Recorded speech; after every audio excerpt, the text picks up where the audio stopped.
There's been a lot of buzz lately about Samsung possibly unveiling a new super slim phone, the Galaxy S25 Slim, in 2025. And it's not just Samsung. Apple's rumored iPhone 17 Air could also make 2025 the year of ultra-thin smartphones. Sounds exciting, right? But there are some big questions about whether a slimmer Galaxy S flagship can live up to the hype. Phones used to be all about being thin. Remember when the iPhone 6, at just 6.9mm, was considered ultra-slim?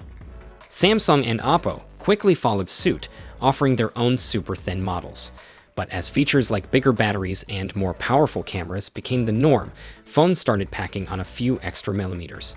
These days, flagship phones are usually between 7mm and 9mm thick, so the idea of the Galaxy S25 Slim really stands out in a sea of similar-looking devices. While it might not win over the hardcore tech geeks, the S25 Slim could definitely grab the attention of people who care more about style and design. After all, a slim phone could be a nice change from the usual bulky options we're used to. If Samsung does push out a Galaxy S25 Slim, it could even steal some of the spotlight from Apple's rumored iPhone 17 Air. Sure, some people might accuse Samsung of copying Apple, but honestly, it's all about staying competitive in a crowded market, right?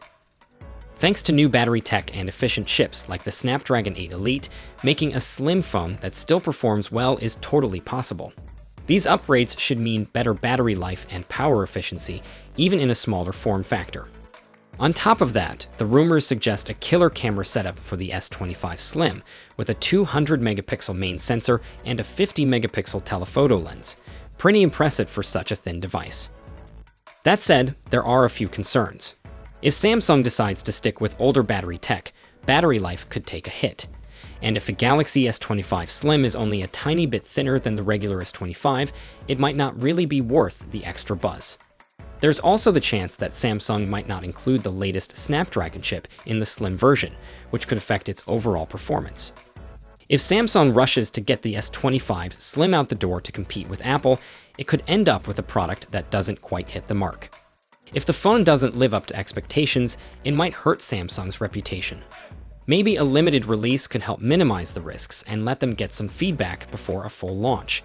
If things don't work out, Samsung might just wait until 2026 to drop a more refined version. So, what do you think about the potential Galaxy S25 Slim? Are you excited, or is it too soon to tell? Drop your thoughts in the comments below, and I'll catch you all in the next one. Until then, take care.